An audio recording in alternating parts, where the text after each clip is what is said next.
Okay, good afternoon, everyone. Let me introduce myself. My name is Maria Juni Prativi. Today I'm going to present from meeting 2 to 7.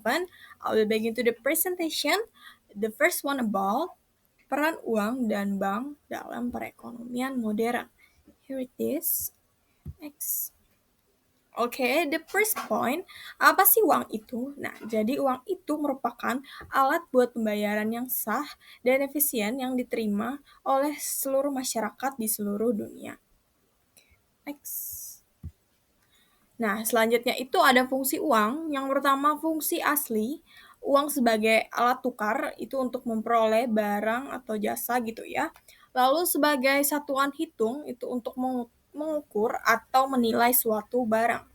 Lalu yang kedua, fungsi turunan. Yang pertama pastinya sebagai alat pembayaran yang sah, melunasi utang, investasi, ukuran untuk menentukan ukuran harga atau nilai gitu ya. Next. Selanjutnya kita bahas sejarah perkembangan uang. Nah, dimulai dari sistem barter ya. Jadi dulunya itu ya, masyarakat itu menggunakan jenis barang seperti kerang, senjata, atau hasil bumi buat alat tukar gitu ya. Oke, next. Nah, tapi seiring bertambahnya waktu, datang nih Bapak Benjamin Franklin. Nah, dia ini mencetak uang dolar dari bahan kertas. Nah, dari hasilnya itu ya, sekarang uang kertas udah di mana-mana nih dan diterima oleh semua orang di seluruh dunia. Dan dia ini disebut sebagai Bapak Uang Kertas. Next. Nah, selanjutnya ada sistem gold standard. Itu apa sih? Jadi, sistem gold standard ini merupakan standar emas yang dipakai di sistem moneter terkait nilai dari suatu mata uang. Kok bisa masyarakat percaya pada sistem ini? Nah, masyarakat percaya pada nilai mata uang karena adanya sistem gold standard. Di mana di sistem ini setiap 1 gram emas itu bisa ditukar dengan uang dalam jumlah tertentu dan ini membuat nilainya itu stabil serta terlindungi dari inflasi. Next. Selanjutnya, mengapa negara Indonesia itu tidak mencetak sebanyak utang yang ada? Mencetak uang sebanyak utang yang ada itu membuat uang beredar berlebihan sehingga membuat inflasi. Nah, nilai mata uang jadi turun.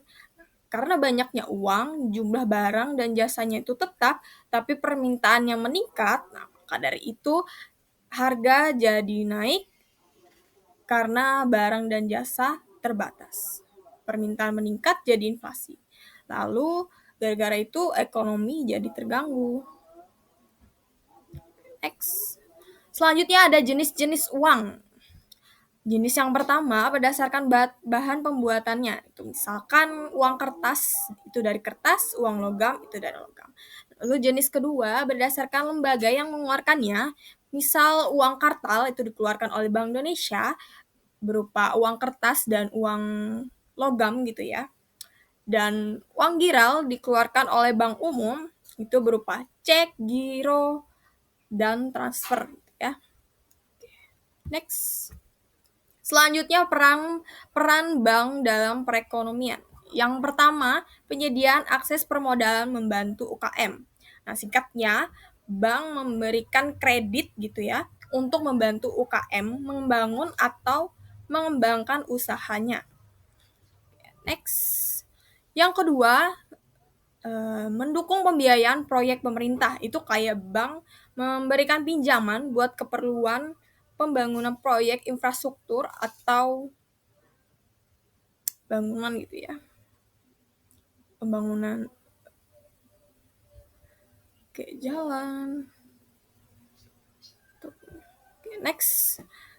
Yang ketiga, mendukung kebutuhan kepentingan masyarakat. Itu singkatnya, membantu masyarakat mendapatkan kendaraan ataupun rumah dengan penyediaan pembayaran melalui kredit juga. Next. Yang keempat, mendukung penyediaan dana gitu ya.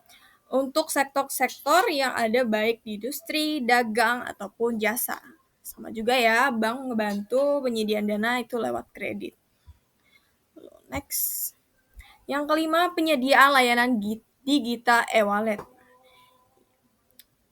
Ya, sekarang uang udah bisa diakses secara digital ya, dimanapun kapanpun, jadinya ya praktis dan efisien. Oke, next meeting 3 about faktor-faktor yang mempengaruhi permintaan uang. Here it is. Oke, the first point, apa sih permintaan uang itu? Nah, permintaan uang itu merupakan keinginan masyarakat, pemerintah, atau perusahaan untuk menyimpan uang, baik itu untuk transaksi, berjaga-jaga, investasi, dan lain-lain. Oke, next. Lalu poin selanjutnya ada teori permintaan uang. Ada teori klasik itu berfokus pada jumlah uang yang beredar, lalu teori Keynes itu motif seseorang memegang uang. Next. Sekarang pada teori yang pertama, yaitu teori klasik. Nah, intinya teori ini menjelaskan kalau meningkatnya jumlah uang yang beredar itu membuat nilai mata uang turun. Karena uang menjadi tidak langka, harga barangnya naik, karena uang banyak dan barangnya terbatas, maka dari itu menyebabkan inflasi dan mengganggu perekonomian. Lalu ada juga rumusnya, itu M dikali V sama dengan P dikali T. Nah, M itu money, V itu velocity, P itu price, dan T itu volume of trade. X. Nah, teori selanjutnya itu ada teori Keynes. Di teori Keynes ini intinya menjelaskan kenapa seseorang itu memegang uang atau motifnya ya. Kayak contohnya untuk transaksi jual beli, nabung, investasi, dan lain-lain. X. Oh, poin selanjutnya, apa ya faktor permintaan uang itu? Nah, yang pertama, itu ada kekayaan seseorang. Intinya, semakin tinggi tingkat kekayaan seseorang, maka semakin banyak juga kebutuhan yang mereka perlukan. Yang pastinya, uang yang dibutuhkan juga akan lebih banyak. Lalu yang kedua, ada tingkat harga. Nah, jika harga barang itu naik, maka banyak juga uang yang diminta karena buat beli kebutuhan itu ya. Ya jadi ya butuh dana untuk beli. Next. Yang ketiga ada fasilitas kredit. Nah, intinya karena dipermudah untuk membayar seperti cicilan, maka orang-orang pada banyak yang kredit dan itu membuat permintaan uang jadi meningkat. Oke, yang keempat ada sistem pembayaran. Misalnya itu kayak penggunaan kartu kredit atau angsuran itu bisa membuat orang lebih banyak keluarin uang karena lebih enak gitu ya karena ada angsuran, ada kreditan, jadi bisa membayarnya tuh nyicil. Next. Yang kelima itu kepastian pendapatan. Nah, bila di bulan THR gitu kayak hari raya gitu ya, pasti banyak orang yang beli-beli kebutuhan karena dapat uang lebih. Nah, jadi banyak juga nih uang yang keluar. Oke. Yang keenam, inovasi teknologi. Misal sekarang nih bisa transfer uang melalui online saja. Nah, jadi memudahkan orang-orang itu ngeluarin banyak uang. Oke. Lalu poin selanjutnya, ini kita lihat ilustrasi dari kurva suku bunga, yang dimana jika suku bunga itu tinggi, maka uang yang diminta itu sedikit, karena orang lebih memilih menyimpan uangnya karena keuntungan simpannya itu lebih besar. Lalu jika suku bunga rendah, maka semakin banyak uang yang diminta karena keuntungan simpannya juga kecil. Karena orang merasa kayak percuma gitu disimpan karena keuntungannya yang didapat juga sedikit gitu. Oke. Selanjutnya kita lihat ilustrasi dari kurva pendapatan. Nah, misal terjadi kenaikan gaji nih, yang dimana pasti kebutuhan yang seseorang inginkan itu jadi meningkat juga. Jadi bukan karena suku bunganya yang berubah, tetapi karena pendapatan mereka yang meningkat. Next. Nah, poin terakhir kita kesimpulan. Jadi Permintaan uang itu merupakan keinginan masyarakat, perusahaan, bahkan negara untuk memegang uang atau aset. Permintaan menurun karena suku bunga naik, dan permintaan meningkat karena pendapatan naik. Okay, next meeting for about penawaran uang dan peran Bank Sentral atau Bank Indonesia. Next. The first point, apa sih penawaran uang itu? Nah, penawaran uang itu merupakan jumlah uang beredar di masyarakat, perusahaan, atau bahkan negara. Next. Selanjutnya, ada penawaran uang. Itu ada dalam dua artian. Arti sempitnya itu penawaran uang merupakan jumlah uang kartal dan uang giral. Lalu dalam arti luasnya, penawaran uang itu merupakan jumlah uang kartal, uang giral, dan uang kuasi. Nah, uang kuasi itu seperti kayak tabungan dalam bentuk mata uang asing. Next. Poin selanjutnya, jenis-jenis penawaran uang. Apa saja sih kelompoknya itu? Nah, di situ ada M1, misal uang di dompet, uang tunai gitu ya, ditambah saldo rekening giro, misal transfer lewat mobile banking. Lalu ada M2, itu M1 ditambah tabungan bank dan deposito yang bisa dicairkan dalam waktu singkat. Nah, deposito ini dalam jangka waktu kurang dari 1 tahun. Lalu ada M3, nah itu M2 ditambah deposito berjangka lama. Nah, deposito berjangka lama ini tabungan kontrak yang bisa diambil setelah jatuh tempo yang ditentukan. Next. Lalu poin selanjutnya ada teorinya nih. Ada teori penawaran uang tanpa bank. Intinya ketika sistem sadar emas atau emas dijadikan alat pembayaran, jumlah uang yang beredar naik turunnya itu tergantung dari tersedianya emas. Lalu ada teori penawaran uang modern. Tuh, bank sentral mengeluarkan uang primer yakni uang tunai, lalu bank umum mengeluarkan uang sekunder. Nah, ini berupa tabungan atau transfer rekening. Uang sekunder ini tersedia karena uang primer yang tersedia itu cukup. Next. Poin selanjutnya nih, ada faktor yang mempengaruhi penawaran uang. Yang pertama ada kebijakan moneter ya, di antaranya itu ada kebijakan pasar terbuka, misal kayak SBN atau obligasi. Kayak ini tuh cara negara buat minjem duit ke masyarakat supaya gak cetak uang terus-menerus. Nah, hubungannya dengan penawaran uang nih, jadi ketika BI jual SBN itu bisa mengurangi uang beredar supaya gak inflasi. Lalu ketika BI beli SBN itu bisa menambah jumlah uang beredar supaya nggak deflasi. Lalu ada kebijakan diskonto, ini tuh kayak bunga pinjaman dari BI ke bank umum karena bank umum udah minjem duit begitu ya. Nah, hubungannya dengan penawaran uang itu kayak ketika bank menaikkan suku bunga nih, berarti lagi mengatasi inflasi ya, karena buat bank umum dan masyarakat jadi males buat minjem karena mahal. Dan ini bisa mengurangi jumlah uang yang beredar. Lalu, terus ketika menurunkan suku bunga nih berarti lagi mengatasi deflasi ya, karena buat bank umum dan masyarakat jadi semangat untuk minjam lagi karena murah, dan ini bisa menambah uang beredar.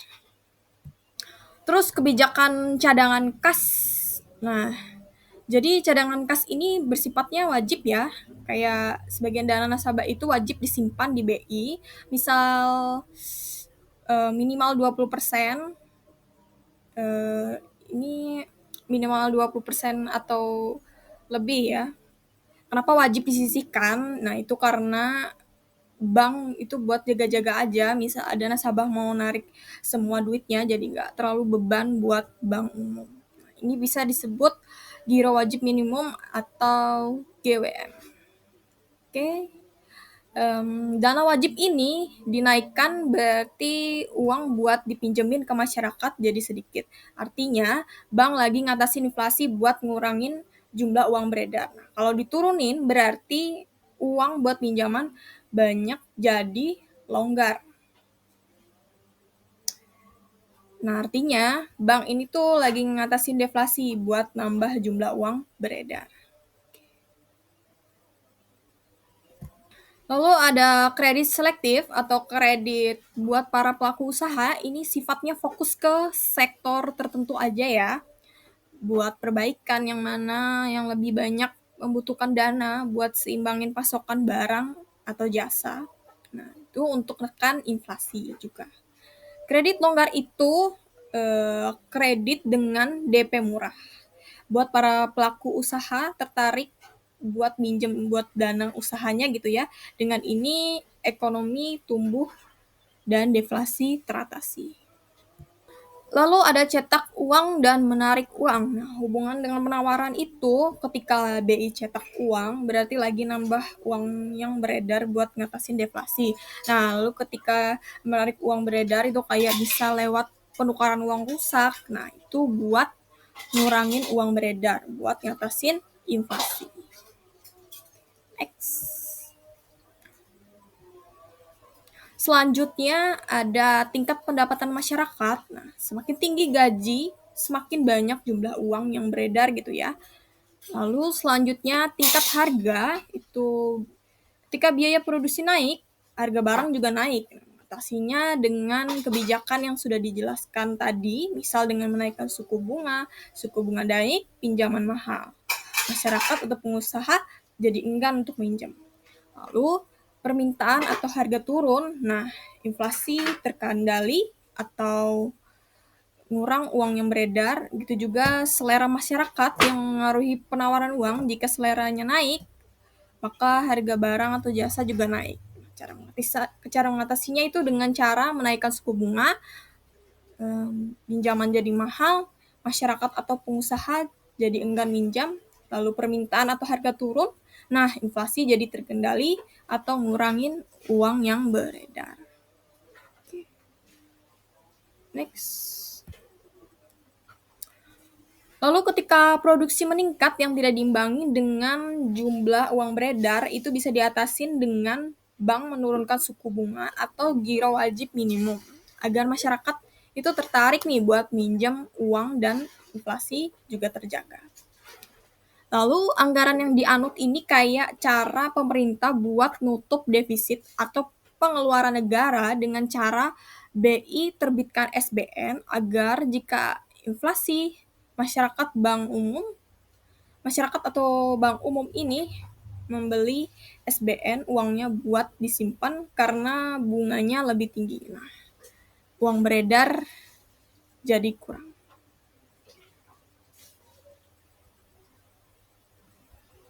Next.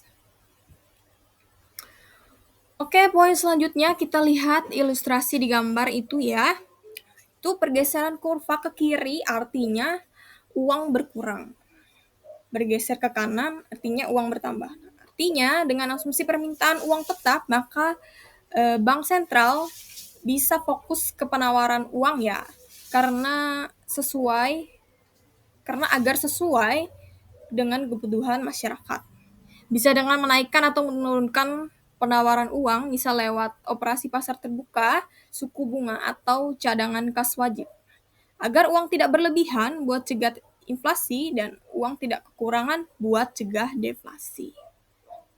Next. Selanjutnya, apa itu Bank Sentral? Nah, Bank Sentral atau Bank Indonesia merupakan bank yang mengatur kebijakan moneter agar ekonomi dan nilai rupiah tetap stabil. Next. Nah, perannya itu bank untuk bank, maksudnya bank sentral untuk mengawasi atau mengatur bank umum. Lalu bank sebagai penyalur dana itu sebagai pinjaman individu, perusahaan atau negara ya. Lalu tujuannya tentunya untuk menjaga kestabilan nilai rupiah. Next. Oke. Kesimpulannya, itu bukan cuma soal uang aja ya, namun peran BI ini sangat penting. BI selalu memastikan stabilnya nilai rupiah kita, dengan begitu ekonomi jadi tetap stabil. Oke, next, meeting 5 about fungsi dan peran bank umum dan lembaga keuangan lain. Next. The first point, apa sih pengertian dari bank umum itu? Nah, bank umum itu adalah lembaga keuangan yang menerima simpanan uang dari masyarakat dan menyalurkannya kembali dalam bentuk pinjaman atau kredit. Next. Selanjutnya jenis simpanan kredit. Ada kredit investasi. Nah, ini pinjaman dana buat para pelaku usaha dalam jangka waktu panjang, misal lebih dari 1 tahun ya. Misal beli mesin atau bangun pabrik. Lalu ada kredit perdagangan. Ini berupa pinjaman dana buat para pelaku usaha dalam jual beli atau perdagangan gitu ya. Kayak beli stok barang, bayar supplier. Nah, ini dilunasi dalam jangka waktu kurang dari 1 tahun ya. Lalu ada kredit modal kerja, ini berupa pinjaman dana buat para pelaku usaha untuk biaya operasional sehari-hari gitu ya. Kayak bayar gaji karyawan, biaya listrik, dan lain-lain. Ini sama dilunasi dalam jangka waktu kurang dari 1 tahun. Next. Poin selanjutnya ini jasa atau peran yang ditawarkan ya. Misal transfer uang gitu, kita dimudahkan karena lebih praktis, bisa lewat online. Terus ini bahas metode transfer ya. Di sini ada banyak, gak cuman clearing aja, ada BI Fast, ada RTGS. Nah, intinya clearing bisa transfer dalam jangka waktu 2 jam sampai 1 hari. Biaya TF-nya itu murah, limitnya sampai 500 juta. Lalu kalau BI Fast itu bisa transfer dalam jangka waktu 1 hari sampai 7 hari. Biaya transfernya murah, limitnya sampai 250 juta. Lalu RTGS itu bisa transfer dalam jangka waktu cepat, namun biaya transfernya itu, biaya adminnya itu mahal. Limitnya minimal 100 juta ke atas. Terus ada safe deposit box, ini kayak brankas yang bank umum siapin buat nasabah buat nyimpen barang berharganya. Nah, cuman ini tuh berbayar sewa kayak per bulan atau setahun gitu. Next. Apa saja sih kegiatan bank umum itu? Nah, dapat dipastikan tentunya melayani segala macam rupa pembayaran oleh nasabah ya. Misal mau bayar gaji karyawan gitu, lalu menerima setoran juga, misal kita mau menerima gaji bulanan kita, terus sebagai perantara jual beli saham. Intinya misal kita mau investasi tapi belum ngerti cara beli saham di bursa, nah supaya enak kita bisa buka akun investasi lewat bank, misal mau lewat BRI Dana Reksa. Nah, terus di situ tersedia banyak pilihan mau beli saham apa saja, ada Indofood, ada BCA, bahkan yang lain-lain. Jadi nantinya BRI meneruskan order ke bursa, terus bila cocok harga atau jumlahnya sesuai dengan maunya kita, maka sahamnya masuk ke akun investasi kita. Tuh. Next. Lalu ada 4 jenis bank ya. Yang pertama ada bank umum, nah itu contohnya BCA, BRI, Mandiri, BNI, kayak bank-bank umum biasanya yang kita temuin gitu ya. Terus yang kedua ada bank syariah, itu contohnya BSI, Bank Syariah Indonesia, atau Bank Muamalat. Nah, ini sistemnya begini, bank kasih modal, lalu keuntungan usaha yang kita dapatkan tadi, keuntungan usaha dari modalnya udah diberikan, terus keuntungan usaha yang kita dapatkan tadi tuh kita dengan bank dibagi hasil, jadi bagi hasil gitu. Oke. Next. Yang ketiga BPR atau Bank Perkreditan Rakyat. Nah, ini khusus buat bantu pelaku usaha kecil gitu ya. Lalu yang keempat, bank digital atau layanannya lewat HP, contohnya Jago atau Blue BCA dan lain-lain. Lalu poin selanjutnya, lembaga keuangan bukan bank. Kita akan masuk ke poin bahasan selanjutnya. Yang pertama ada asuransi. Nah, itu kayak kita bayar tiap bulannya. Nah, itu jaminannya bisa buat bayar jika nantinya kalau kita sewaktu-waktu sakit atau terjadi kecelakaan, ya, kebakaran atau hal risiko besar lainnya. Nah, itu bisa ditanggung dengan asuransi tersebut. Yang kedua ada pegadaian yaitu. Nah, pegadaian itu kayak kita gadain barang kita kayak emas, motor, mobil gitu ke Pegadaian buat ditukar dengan duit sesuai dengan barang yang kita gadain itu. Kalau gak bisa bayar ya Pegadaian tahan atau ambil barang kita itu. Lalu mereka jual. Terus yang ketiga ada koperasi simpan pinjam. Nah, itu kayak misal koperasi pegawai negeri gitu ya. Misalnya anggotanya semuanya itu pegawai negeri itu sendiri. Terus sifatnya itu sekelompok orang gitu ya. Nah, nanti semua anggota di koperasi itu wajib bayar bulanan atau bahkan boleh kok sukarela, nggak apa-apa. Terus nantinya semakin besar duit yang kekumpul, semakin banyak anggota, semakin banyak juga keuntungan anggota di koperasi tersebut. Terus yang keempat ada listing. Nah, jadi perusahaan listing ini adalah perusahaan yang sudah terdaftar di bursa efek, lalu perusahaan itu cari modal gitu ya buat perusahaannya. Nah, modal itu didapetin dari kita nih, para calon-calon investor. Nah, itu eh, beli saham milik perusahaan dia. Nah, benefitnya kita dapat keuntungan kalau perusahaannya naik dan kita bisa jadi pemilik kecil perusahaan itu. X. Terus yang kelima ada modal ventura nih kayak perusahaan investasi modal gitu. Penyediaan pinjaman buat startup, UMKM itu untuk membantu permodalan di bisnis yang mereka jalankan. Terus yang keenam ada anjak piutang itu kayak bantu perusahaan lain buat dapat duit cepat dari tagihan pelanggan yang nunggak. Nah, itu mereka beli piutang perusahaan itu dengan harga, misal piutang 100 juta, mereka beli 95 juta. Nah, itu pasti ada pelanggan yang terlambat bayar juga kan. Nah itu nggak rugi kah perusahaan ini? Jadi rugi atau tidaknya perusahaan ini sudah memilah dengan ketat ya pastinya buat ambil piutang perusahaan mana saja. Terus perusahaan juga ambil kompensasi 5% dari nilai piutang itu. Oke, next meeting 6 bold. Proses penciptaan uang giral dan pengganda uang atau money multiplier. The first point, apa sih uang giral itu? Nah, jadi uang giral ini uang simpanan di bank buat alat pembayaran, bisa melalui cek, giro, maupun transfer. Next. Poin selanjutnya ada kelebihan dan kekurangan uang giral. Nah, kelebihannya yang pasti lebih praktis ya, cepat dan fleksibel karena pelayanannya bisa lewat mobile banking ya. Terus kekurangannya, jika kita beli di warung kecil gitu, nggak bisa karena tidak semua orang punya mobile banking. Warung kecil.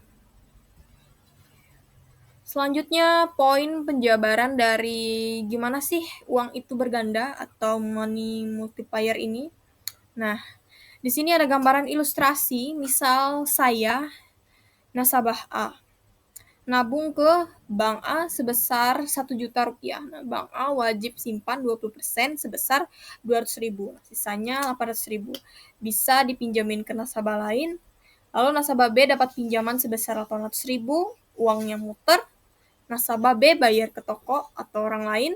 Lalu orang yang dapat uang dari nasabah B tadi nabung ke nasabah B sebesar 800 ribu. Lalu Bank B wajib simpan 20% sebesar 160 ribu. Dan sisanya 640 ribu. Jadi uangnya ini terus dipinjamin, dibelanjain, lalu disimpan lagi di bank.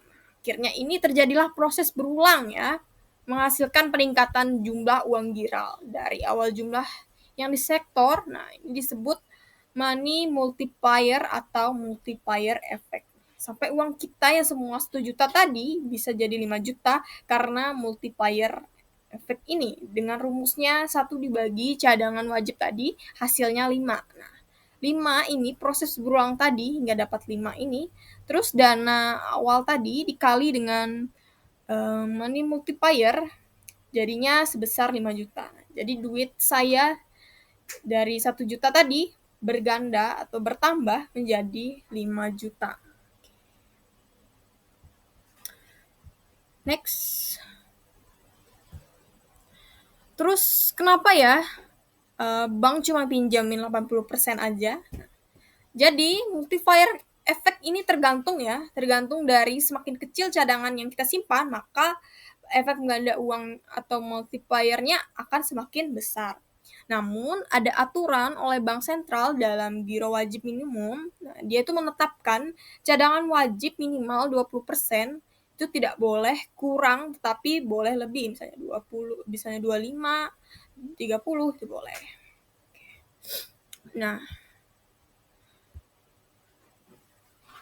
Nah, jumlah orang yang menabung itu juga memengaruhi ya. Karena jika sedikit yang nabung, maka siklus pinjam, belanja, dan simpanan juga akan berkurang. Nah, sehingga penggandaan uangnya juga tidak maksimal dong.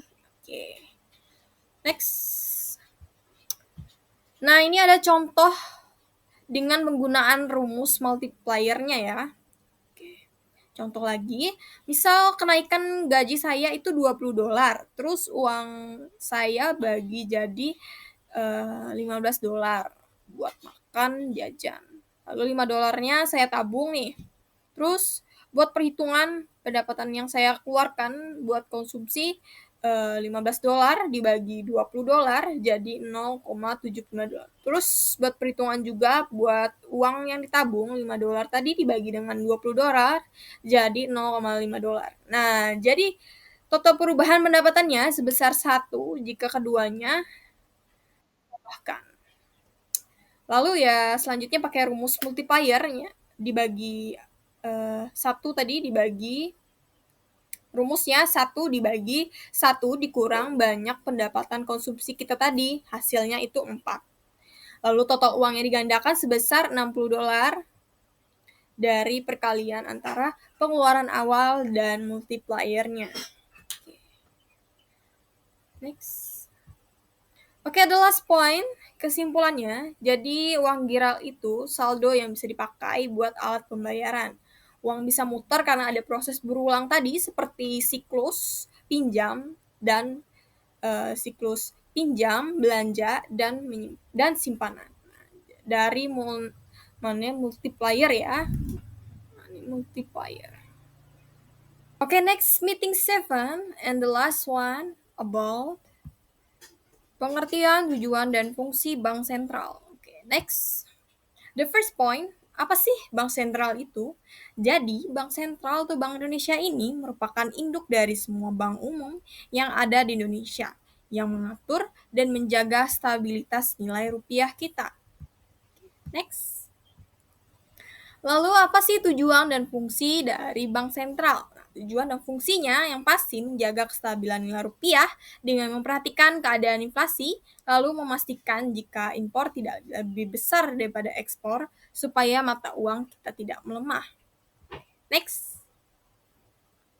Nah, katanya Bank Indonesia memerlukan cadangan devisa buat menjaga nilai tukar. Cadangan devisa itu apa sih?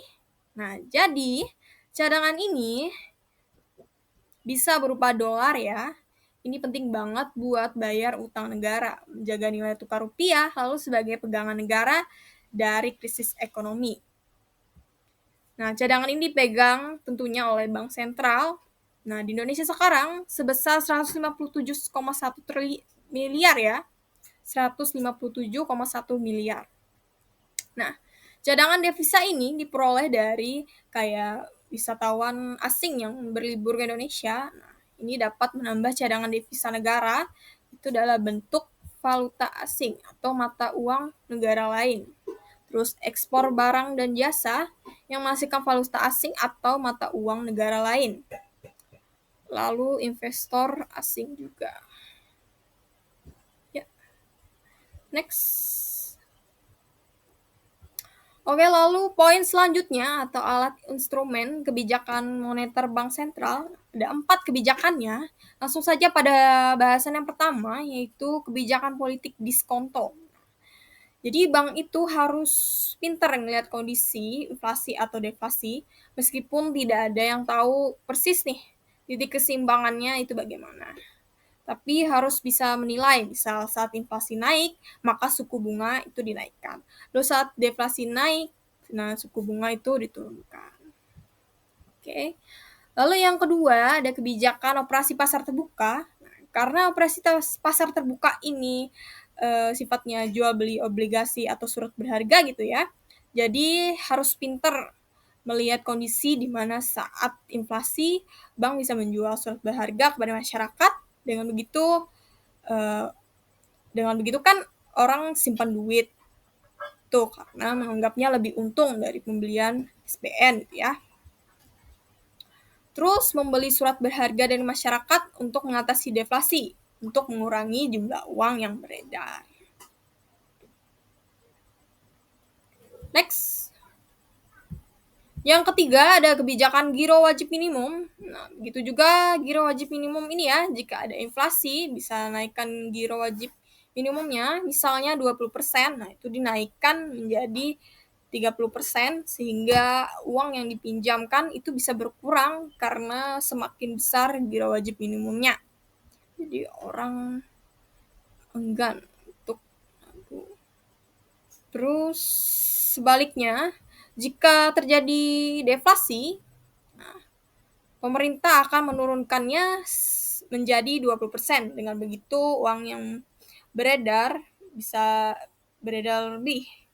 Karena semakin kecil giro wajib minimumnya, semakin besar duit yang didapat. Lalu yang keempat, ada kebijakan pengaturan kredit. Nah, misal orang yang bisa melakukan kredit awalnya orang yang berpenghasilan 10 juta saja, lalu ketentuan kreditnya dinaikkan oleh bank menjadi yang orang berpenghasilan di atas 15 juta. Nah, baru bisa ajukan kredit. Nah, ini upaya untuk menekan uang beredar ya, menekan inflasi itu, supaya orang nggak banyak kredit atau ngeluarin uang. Terus sebaliknya, jika awalnya tadi orang berpenghasilan 10 juta sudah bisa kredit nih, nah karena ada deflasi, jadi bank mengubah ketentuan menjadi orang yang berpenghasilan 5 juta pun bisa buat ajuin kreditan. Nah, itu upaya bank buat nambah uang beredar. Oke, the last point ada kesimpulan dari bahasan PPT 7 ini. Jadi Bank Indonesia mempunyai banyak cara untuk menjaga atau mengatur kestabilan nilai rupiah atau jumlah uang yang beredar di masyarakat. Semua itu tergantung dari kondisi dan Bank Sentral atau Bank Indonesia pun harus pintar menilai kondisi di mana saat inflasi dan tindakannya. Dan di mana saat inflasi dan tindakannya. Tuh. Next. Okay, up to here, my presentation is done. Thank you all for your time and attention, and see you. Have a nice day.